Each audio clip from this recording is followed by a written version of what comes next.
أعوذ بالله من الشيطان اللعين الرجيم. بسم الله الرحمن الرحيم. الحمد لله رب العالمين، والصلاة والسلام على أشرف الأنبياء والمرسلين وخاتم النبيين جد الحسن والحسين أبي القاسم محمد اللهم صل على محمد وآل محمد آله الطيبين الطاهرين المعصومين المنتجبين، لا سيما بقية الله في الأرضين، روحي وأرواح العالمين لتراب مقدمه الفداء. وبعد، فمن كلام الله تعالى: هو الذي بعث في الأميين رسولا منهم يتلو عليهم آياته ويزكيهم ويعلمهم الكتاب والحكمة وإن كانوا من قبل لفي ضلال مبين. صدق الله العلي العظيم. علماء و دانشمندان علوم اسلامی، حاضرین کرام اور ناظرین محترم، السلام علیکم ورحمۃ اللہ وبرکاتہ. انشاءاللہ سلسلہ جو یکم ماہ مبارک رمضان سے زیر اہتمام مؤسسہ علوم اسلامی شروع ہوا ہے اور آخر ماہ مبارک رمضان تک نئی نسل کی دینی تربیت کے حوالے سے علماء و دانشمندان علوم اسلامی کے زرین خیالات اور بہترین افکار سے ہم مستفید ہوں گے. اور بند حقیر نے اس سے پہلے یعنی 2 تاریخ کو تربیت اولاد کے حوالے سے کچھ عرائض پیش کیے تھے. آج اسی سلسلے کو آگے بڑھانے کی کوشش کرتا ہوں. عزیزان گرامی، کائنات کے اندر جو کچھ ہر شے جسے وجود کہا جاتا ہے، موجود کہا جاتا ہے، اور کائنات کا ہر ذرہ ایک نظام علت و معلول، سبب و مسبب سے خالی نہیں ہے. یعنی ہر ایک شے کے اندر حرکت پائی جاتی ہے. نظام حرکت یعنی ہر ممکن الوجود شے نظام حرکت سے وہ خارج نہیں ہے. اور ہر شے دن بدن کیا ہے جناب، اس کے اندر ایک انقلاب، ایک تغیر، ایک تبدیلی واقع ہوتی ہے. اور اس تبدیلی کے نتیجے میں کچھ چیزیں نزول کے شکار ہو جاتے ہیں، یعنی وہ نابودی کی طرف چلی جاتی ہے، نیستی کی طرف چلی جاتی ہے. البتہ نیستی اور نابودی یعنی ہر وہ چیز جو ایک دفعہ اللہ تعالیٰ مجھے وجود بخشتا ہے وہ دوبارہ نابود تو نہیں ہوتا، لیکن بظاہر ہمیں یہ معلوم ہوتا ہے کہ یہ کیا ہے، تنزلی کے شکار ہوا ہے. یعنی اس کی اصلی جس شکل میں وہ وجود میں آ چکی ہوتی ہے اس کی شکل بگڑ جاتی ہے، وہ بعد میں جا کر کسی اور چیز کے اندر تبدیل ہو جاتی ہے. لیکن کچھ چیزیں ایسی ہیں جو ترقی کرتی ہیں، تکامل کرتی ہیں، اوپر کی طرف چلی جاتی ہے، نشو و نما پاتی ہیں.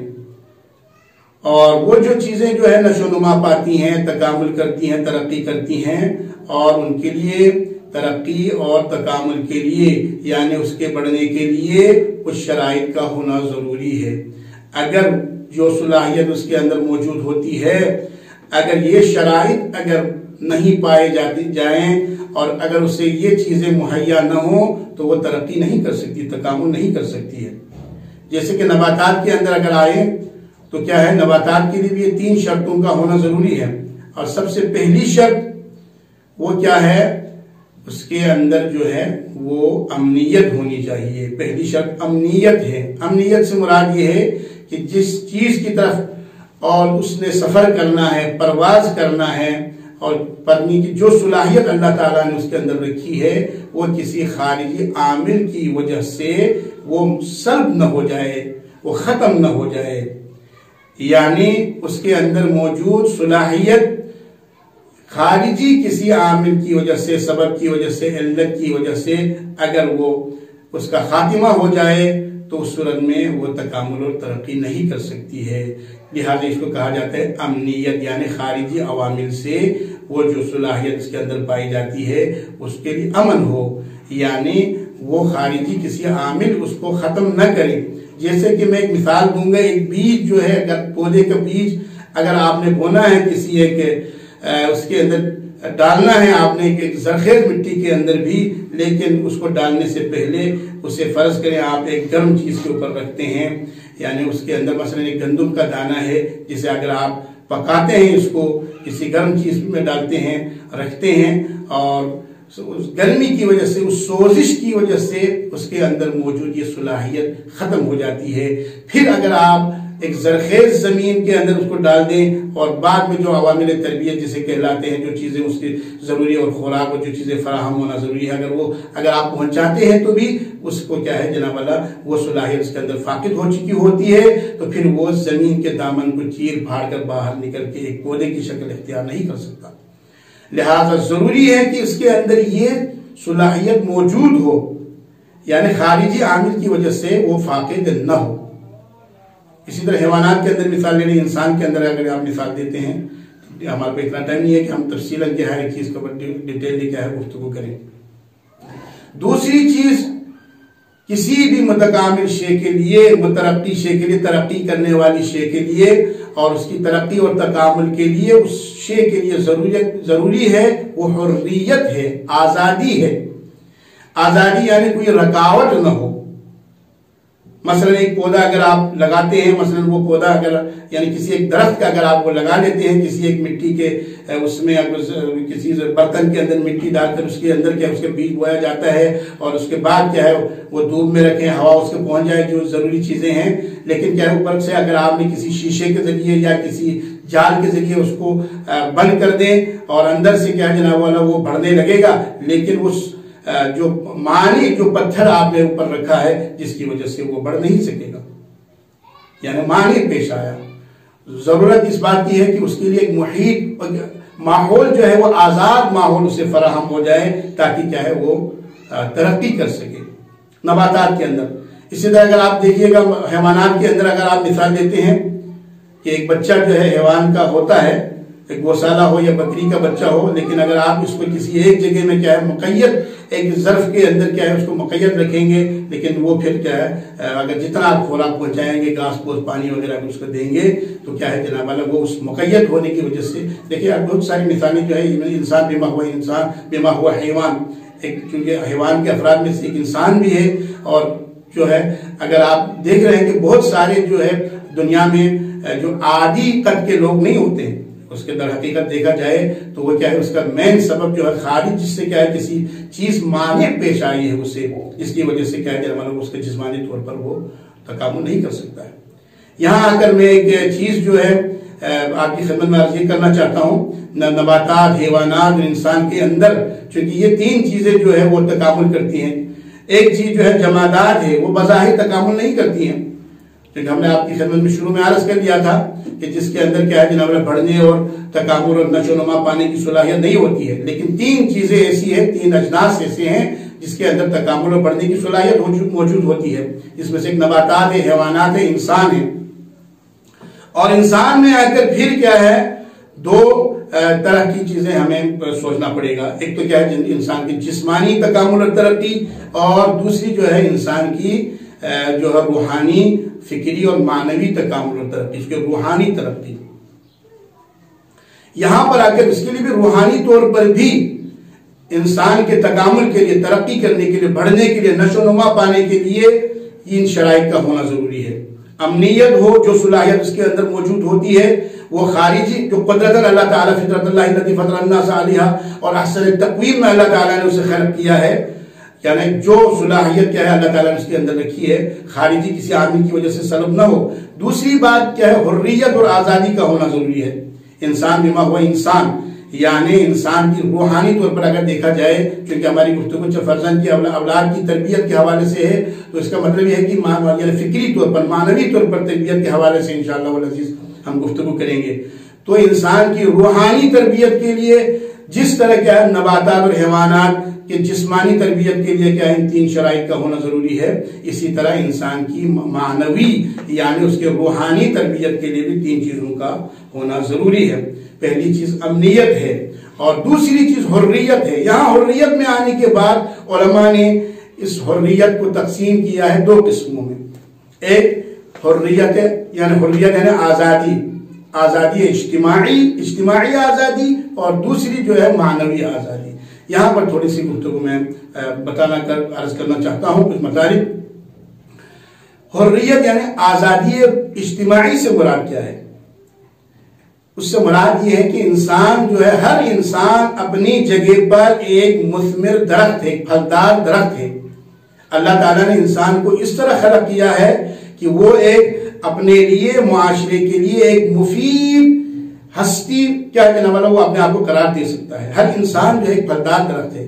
اور یہ بھی ہے کہ ہر انسان کو جو پھل اس کے جو ہے زندگی کا اور اس عظیم ہستی کا جو ہے وہ وجود کا جو ہے وہ پھل اس کو خود حاصل کرنا ہے. اور اس کی قیمت اور قدر قیمت اس نے، اور اس کی ارزش کیا ہے جناب والا، اور اس کی جو قیمت ہوگی اسے خود حاصل کرنی ہے. لیکن ہوتا کیا ہے کہ بہت سارے افراد، جیسے کہ کیا جناب اس دور میں بھی آپ مثال دے سکتے ہیں، دیگر افراد کو اب استثمار کرتے ہیں، اپنی بندگی میں لیتے ہیں اور کوشش یہ کرتے ہیں کہ اس کی صلاحیتوں کو، اس کی لیاقتوں کو اپنے اندر، اس بندے کی کیا جناب جتنی بھی قابلیت اور لیاقت ہوگی، علمی تعلیمی جو بھی ہو، وہ کیا ہے جناب والا اس کے اوپر کنٹرول حاصل کر کے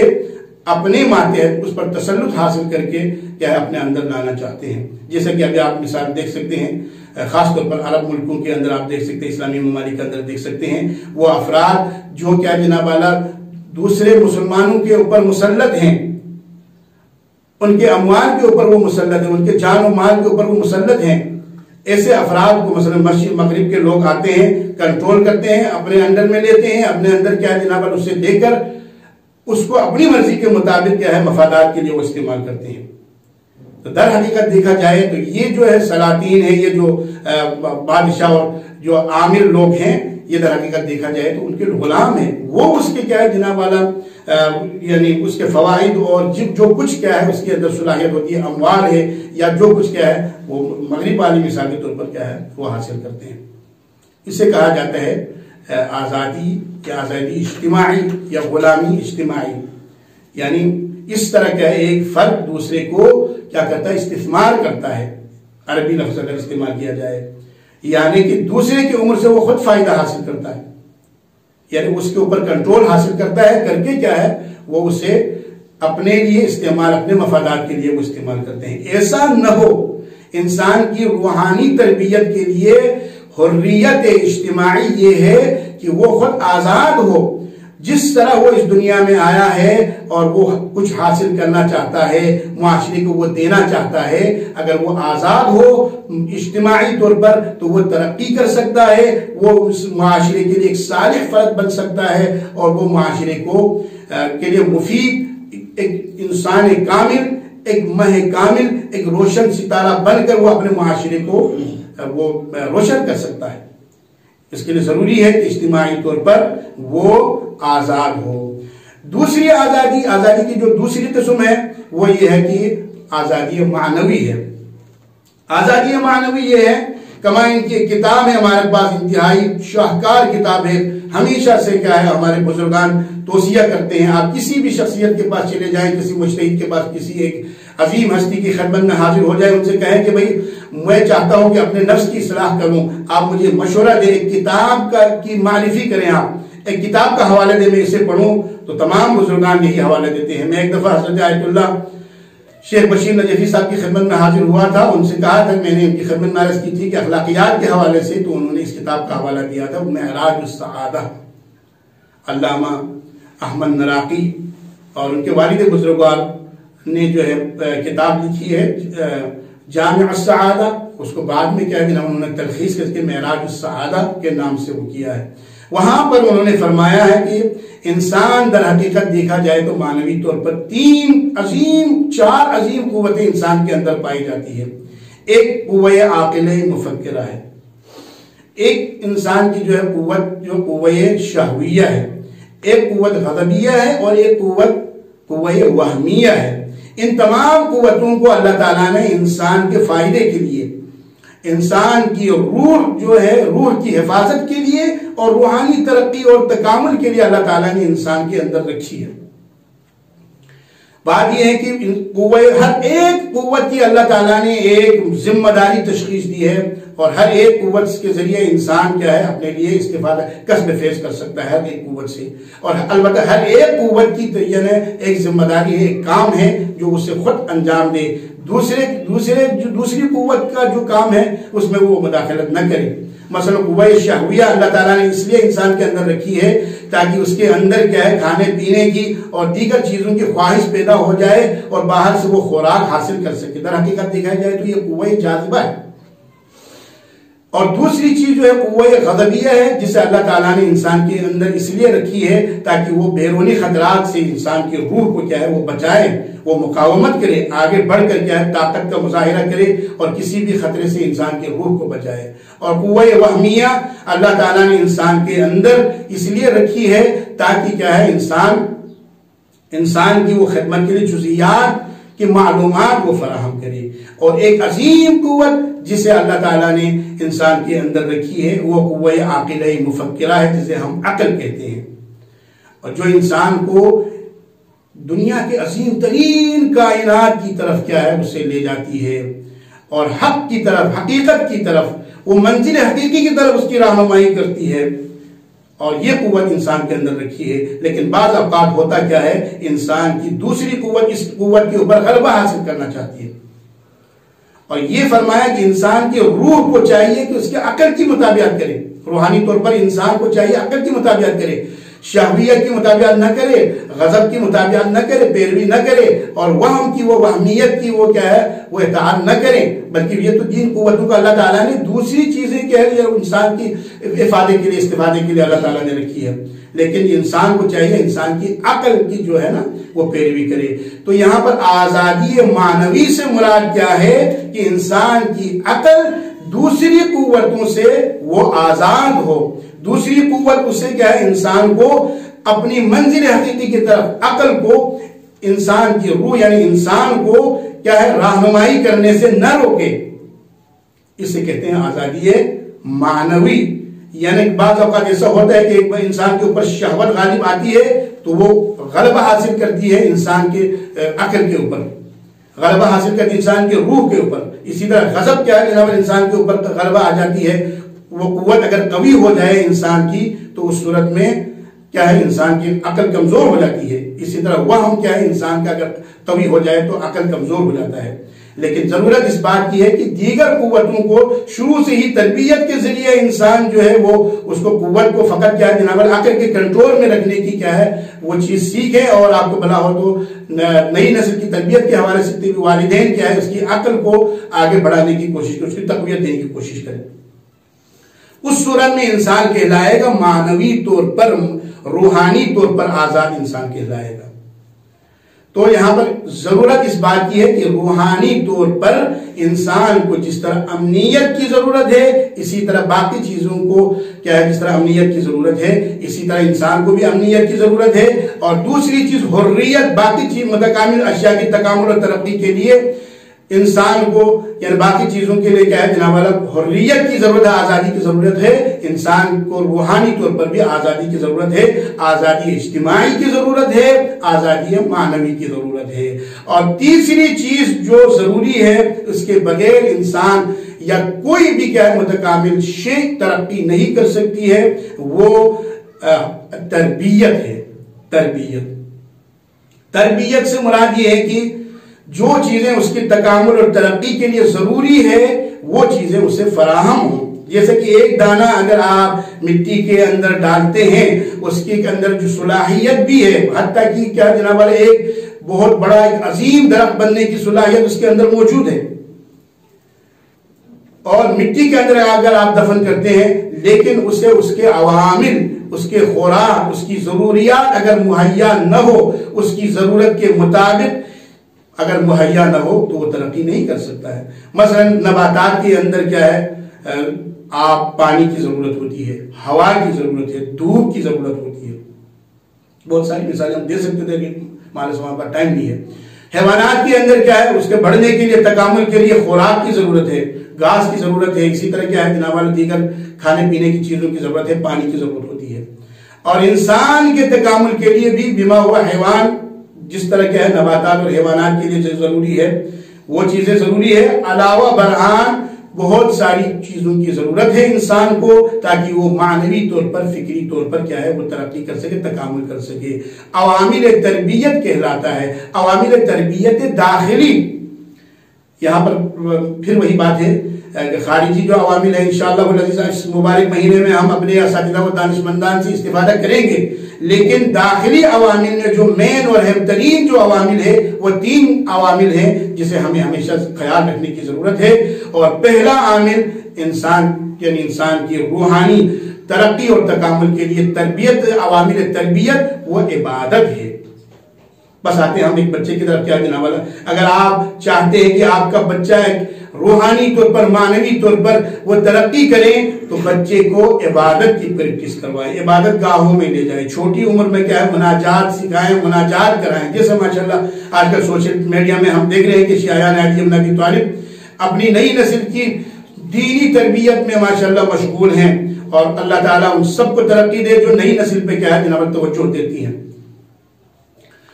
لہذا کیا ہے بچوں کو عبادت گاہوں میں لے جائیں، عبادت کی چیزیں سکھائیں، نماز سکھائیں، اور خود بھی کیا ہے نماز کے ذریعے وہ کر لیں۔ دوسری چیز جو عوامل تربیت یعنی داخلی ہے وہ تقویٰ ہے۔ تقویٰ سے مراد یہ ہے کسی بھی شے کے لیے کہ جو ضرر رساں چیزیں ہیں، مضر چیزیں ہیں، ان سے بچنے کی کوشش کریں۔ اسی طرح انسان کو چاہیے جن چیزوں کو اللہ تعالیٰ نے حرام قرار دیا ہے ان چیزوں سے وہ بچیں، اور اپنی نسل کو بھی کیا ہے ان سے بچانے کی کوشش کریں، حرام کھلانے سے اس کی مواظبت کریں، انہیں بچائیں، تاکہ کیا ہے جناب والا وہ معنوی طور پر فکری طور پر وہ ترقی کر سکے۔ اور تیسری چیز میں سمجھتا ہوں بنیادی چیز ہے، بہت زیادہ کہ آسانی سے آپ اس چیز کو کیا ہے فراہم کر سکتے ہیں، وہ تفکر ہے، غور و فکر کرنا، غور و فکر کرنا۔ تفکر کی تو تعریف کیونکہ ہمارے پاس پھر وہی بات ہے کہ ہمارے پاس اتنا ٹائم نہیں ہے کہ ہم کیا ہے ڈیٹیل بیان کریں، انشاءاللہ استفادہ کریں گے اساتذہ کرام سے، کہ تفکر یعنی حرکت العقل بین المعلوم والمجہول، جیسے کہ جناب منطق اور دیگر جو ہے کتابوں میں علوم عقلیہ کے اندر بحث ہوتی ہے، یعنی غور و فکر کرنا، یعنی آسان لفظوں میں اگر کہا جائے تو غور و فکر کرنا۔ غور و فکر کرنا انسان کیا ہے خود بھی ہر چیز پہ کیا ہے تدبر و تفکر کر کے کیا ہے کسی بھی کام کو کیا ہے جناب کرنے کی کوشش کریں۔ اور دوسری بات یہ ہے کہ اپنی نئی نسل کے اندر بھی اس قوت کو، تدبر و تفکر کی قوت کو قوی کر کے، تدبر و تفکر یعنی کہ اسباب و علل کسی شے کی، کسی بھی امر کی، کسی بھی حادثے کے اسباب و علل جسے کہ آپ لوگ ریزنز کہتے ہیں، اور آگے کیا جناب والا اس کے نتائج جسے ریزن کہا جاتا ہے، کسی بھی کام کے کیا جناب والا اسباب و علل اور آگے کیا جناب والا ریزن اور اس کے نتائج کیا ہوں گے، ان پر کیا تدبر و تفکر کرنے کی عادت کروائیں۔ اور اب ایک بات یہاں پر چلتی ہے، یوں تو تفکر کے حوالے سے بہت ساری گفتگو تھی، منابع تفکر اور آپ کو بلا ہو تو مراحل تفکر یہ چیزیں، لیکن منابع تفکر کے حوالے سے میں کچھ رائے پیش کرنا چاہتا ہوں کہ انسان کو کس چیز کے اندر غور کرنا چاہیے، حقیقی طور پر کیا ہے، معنوی طور پر، روحانی طور پر ترقی کرنے کے لیے کن چیزوں میں کیا ہے جناب انسان کو زیادہ سے زیادہ تدبر و تفکر کرنے کی ضرورت ہے۔ انسان کو 3 اہم چیزیں ہیں جو ہمیشہ سے کیا ہے جناب اپنی نئی نسل کو بھی اس چیز کی عادت کروائیں، کیا ہے انسان جو ہے اس سے انسان کی عادت جو بڑھ جاتی ہے تدبر و تفکر کرنے کی۔ ان چیزوں میں سے پہلی چیز عالم طبیعت ہے، یہ جو کائنات آپ کے پاس موجود ہے، جو آسمان اور زمین اور کرۂ ارض اور کیا ہے یہ جو نظام شمسی اور یہ جو کچھ آپ کے سامنے ہیں، ان میں کیا ہے آپ تدبر کریں ہمیشہ۔ سنریہم آیاتنا فی الآفاق وفی انفسہم حتی یتبین انہ الحق، ان میں تدبر و تفکر کرنے کی کیا جناب کوشش کریں، اور نئی نسل کو بھی کیا ہے ان چیزوں میں ان کی فکر کو دوڑانے کی کوشش کریں۔ دوسری چیز جو قرآن نے تاکید کی ہے، فقصص القصص لعلکم تعقلون، قصے اور کہانیاں سنائیں اور آپ کو بلا ہو تو سنیں تاکہ کیا ہے عقل بڑھ جائے۔ تاریخ سنائیں، ہمارے پاس الحمدللہ حضرت آدم سے لے کر آج تک کی کیا جناب ایک عظیم تاریخ موجود ہے، ان تاریخی گوشوں کو کیا ہے آپ پڑھیں اور آپ کو بلا ہو تو اپنی نسل کو پڑھ کر سنائیں۔ اور تیسری چیز انسان کو چاہیے کہ اپنے نفس کے اندر غور و تدبر و تفکر کرے، اور اپنی نئی نسل کو بھی اپنے اوپر اور اپنے کاموں کے اوپر، اپنی کیا جناب اپنی خلقت کے اوپر، اپنے اندر موجود جو صلاحیتیں ہیں قوتیں ہیں ان قوتوں کے اوپر غور و فکر کرنے کی کیا ہے عادی بنانے کی آپ کوشش کریں. یہ عوامل تربیت کہلاتے ہیں. اور ہمیں امید ہے انشاءاللہ العزیز اس ماہ مبارک رمضان میں ہمارے وہ دانشمندان علماء جو 15 سال سے عملاً کیا ہے نئی نسل کی دینی تربیت کی جد و جہد کر رہے ہیں، ان کے تجربات سے ہم استفادہ کریں گے. بہرحال مختصر کچھ آرائز آپ کے سامنے پیش کیے، اور انشاءاللہ مدیر محترم جناب سید حسنین کاظمی صاحب کی سربراہی میں یہ سلسلہ ماہ مبارک رمضان کے آخر تک چلے گا. اور اللہ تعالیٰ سے دعا ہے پروردگار بحق مولا کائنات علی ابن ابی طالب ہمیں اپنے آپ کی اصلاح کرنے، اپنے معاشرے کی اصلاح، خاص طور پر اپنی نئی نسل کی دینی تربیت پر توجہ دینے کی سعادت نصیب فرما. مولا و آقا یوسف زہرا حجت خدا قائم آل محمد عجل اللہ تعالی فرجہ الشریف روحی و ارواح العالمین لطلاب مقدمہ الفدا کے ظہور میں تعجیل فرما. ہم گناہگاروں کو ان کے حقیقی انتظار کرنے والوں میں شمار فرما. اس دنیا میں ان کی زیارت نصیب فرما، ان کے قدموں تلے شہادت نصیب فرما، قیامت کے دن ان کی شفاعت نصیب فرما. ربنا تقبل منا انك انت السميع العليم.